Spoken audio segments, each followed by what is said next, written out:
Alors aujourd'hui je vais faire un petit tour de mon appartement parce que j'ai eu beaucoup de commentaires en me demandant de faire un apartment tour.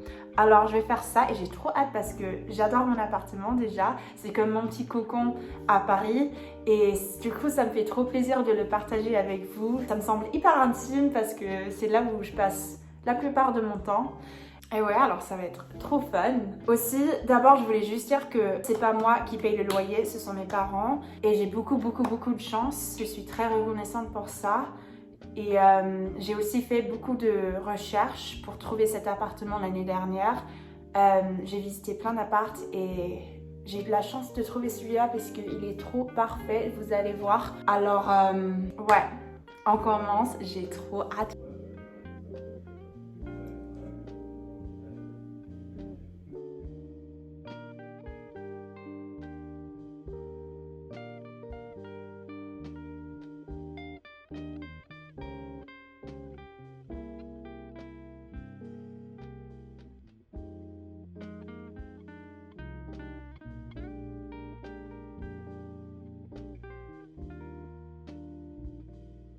Mais c'est un génie qui a fait ça. C'est trop bien. Dès que je veux sécher mon linge, j'ai ça, je le relève, voilà. Mais c'est trop bien. C'est trop bien. C'est trop smart. Trop intelligent. J'avais oublié aussi de vous montrer ça. Mais c'est trop mignon.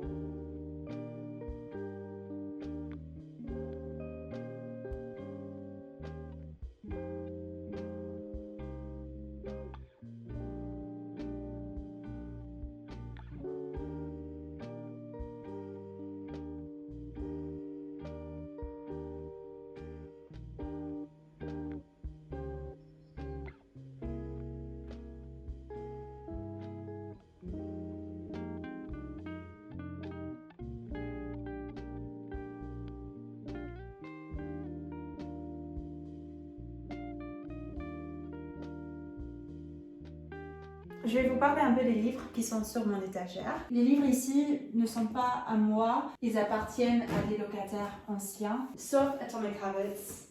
Je le conseille à tout le monde, c'est trop bien comme livre, ça explique comment les habitudes peuvent changer notre vie. J'ai pas encore lu la plupart des livres ici, juste parce que dès que je lis un livre, j'essaye de le ramener en Angleterre.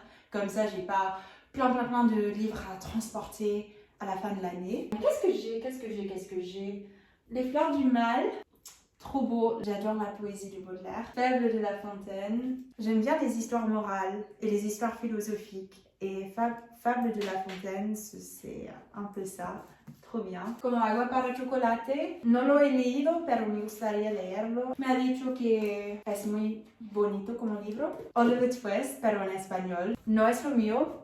Yaraki. La sombra del viento también me gustaría leerlo, solamente es que es enorme, ¿Cómo voy a leer esto? Madame Bovary, c'est sur la liste, je ne l'ai pas encore lu. Alice in Wonderland, I need to read. Le Comte de Monte Cristo. L'étranger, Albert Camus, trop bien comme livre. Vraiment, c'est un classique moderne de la littérature française. C'est philosophique, j'aime bien les livres philosophiques, existentialistes. Oula. Et aussi, j'ai plein de choses comme ça. Plein de petits papiers parce que je fais du babysitting pour 2 petites filles. Et attends. Il y a écrit Best Babysitter Ever. C'est trop chou. Lazario de Tormes. No me gustó. Lo leí por la universidad.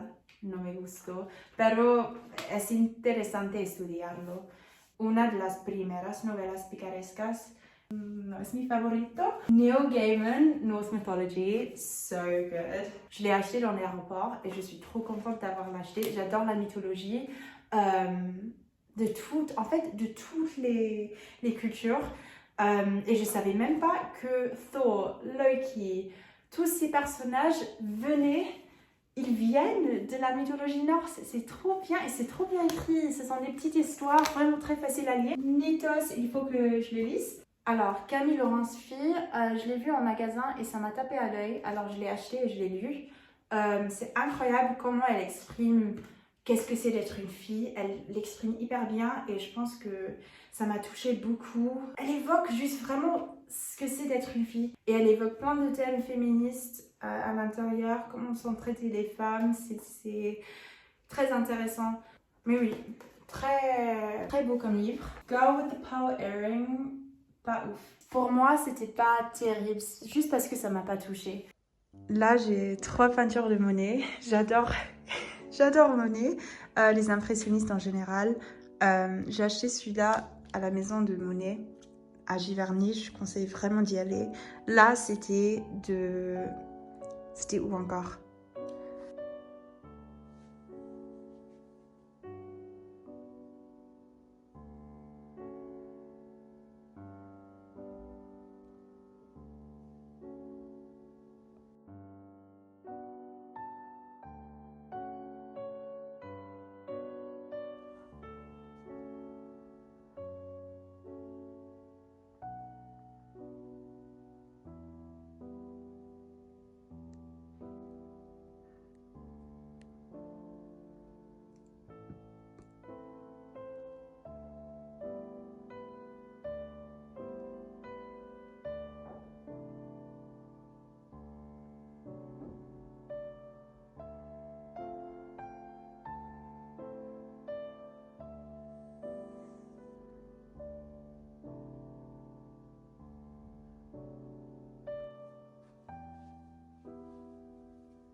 J'adore ma cuisine.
It is golden hour. I would love to talk in this lighting, but I will actually blind myself. Okay, to finish this off, I'm going to quickly talk about actually finding accommodation. I'm doing this in English because otherwise the amount of subtitles will kill me. I've basically lived in 3 places. I've lived in, first semester I was in Satie Universitaire. Second semester I had to move out to an apartment in the 7th, and then now I live in the 5th in this apartment. I have loved all 3. These are the types of accommodations you can get in Paris. So the first is student residences. La Cité Universitaire is basically, it's this big park in the 14th in the south of Paris, and in this huge park you've got around 50 houses. Each house represents a country. So I was in the Franco-Britannic house, but you can kind of apply even if your country isn't represented, like you sort of get thrown about, and these are just student residences that give you quite cheap rent. So when I was there, I had a room and I shared a kitchen, and I really liked it there. The only reason why I couldn't stay was because I wasn't a master's student, and they said that they prioritize master's students, so I had to leave. Oh, sorry, I didn't know the flash was on. It's gone blind. Even if you're not masters, I would definitely recommend trying your luck and applying anyway, because you never know. Like, I know that there's younger people living there. Cité Universitaire is so good because there's a library, there's a restaurant, like a cruise restaurant, there's a swimming pool, a gym. Like, it's actually ideal for students and it's not too far. RERB is super quick. But you've also got cruise residences across Paris, which are student residences for university students. The only thing with cruise is you have to apply in advance, like quite far ahead in advance. And then you've also got foyer. Foyer are like religious houses. I know a couple of people who live in foyer in their first year. Then if you want to flat share, I've got a friend who used Chez Nestor for flat shares. For apartments, I found my apartments on Se Loger and Logis. And then any other agencies as well, you can just like use agencies to try and find apartments. You've also got Papefer and Le Bon Coin, but I would be a bit more careful with Papefer and Le Bon Coin because they don't go through agencies. It's normally one-on-one apartment renting, so you've just got to be careful for scams. You can also use Facebook, but once again, be careful for scams. I know a lot of ULIP people, University of London in Paris, they pass down apartments using the Facebook group. And finally, au pairing is another option. I know a few people, au pairing, be very careful with au pairing because if it's a family where you have loads and loads of hours, no way are you going to be able to balance university with au pairing. But if you're just here to au pair, then it's an amazing way to get accommodation paid for, because when you au pair, the family pays for your accommodation. And then I also know some students who literally have such flexible little hours with their au pairing family that they are able to do both at the same time, and that just means like accommodation paid for, and then you just do babysitting a few times per week. So it's honestly ideal, but you just need to be clear with your family and like communicate that. If you can, try and visit the apartments before. Like I said, before finding this one, I literally visited about 5-6 apartments. Literally last May, I was like literally looking. So if you can visit them before, I would definitely recommend doing that. But if you can't, like normally they're okay. I hope that was helpful because I get a lot of messages asking me on accommodation, and I know it can literally be the most stressful thing in the world. So yeah, lots of love, bisous, and I will see you very soon.